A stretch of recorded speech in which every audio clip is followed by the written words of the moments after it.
From the PEP Radio Newsroom, this is the daily news for August 5th, 2026. These are the stories we are following at this hour. Hundreds of people were evacuated after Guatemala's Fuego volcano erupted, sending ash, gas, and lava down its slopes. Authorities remain on alert as the volcano, one of Central America's most active, continues to pose a threat to nearby communities. Turning to news from Canada, a fast-moving wildfire destroyed about 230 homes in an Indigenous community in Western Canada, officials said Tuesday, making it one of the most destructive fires in recent Canadian history. Dan Wilson, chief of the Okanagan Indian Band, said the Bradley Creek wildfire devastated much of the reserve near Vernon, about 275 miles northeast of Vancouver. It was hard to recognize my community from the air with all the structures in the forest gone, Wilson said after surveying the area by helicopter. The destruction ranks among Canada's worst recent wildfires. A 2024 blaze in Jasper, Alberta, destroyed about 350 homes, while the 2023 McDougall Creek wildfire, also in British Columbia's Okanagan region, destroyed about 200 homes. Canada has endured increasingly destructive wildfire seasons in recent years, with smoke from the blazes repeatedly spreading across North America and triggering widespread air quality alerts. 4 professors and a national faculty group asked a federal judge Monday to block the Texas A&M University system's restrictions on teaching about race, gender, and sexuality, and to reinstate courses canceled under the policy.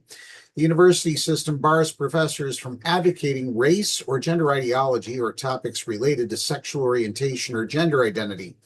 It requires presidential approval to address those subjects in certain courses, and according to the lawsuit, prohibits them in core courses. The lawsuit asks the judge to rescind instructions requiring professors to remove particular readings or subjects and declare the policy unconstitutional. They allege the restrictions violate the professor's First Amendment rights and are so vague that faculty cannot determine what they may teach without risking discipline. The American Association of University Professors brought the lawsuit alongside 4 professors, Texas A&M professors Leonard Bright, Vanita Reddy, and Landon Sadler, and Tarleton State University professor Aaron George. They are represented by the ACLU of Texas, the National ACLU, and the Houston law firm Yetter Coleman. They sued the system's regents in federal court in Houston. And finally, in Pennsylvania news, Pennsylvania is investing an additional $5 million to help recruit and retain childcare workers as state leaders work to address staffing shortages that continue to affect families and employers across the Commonwealth.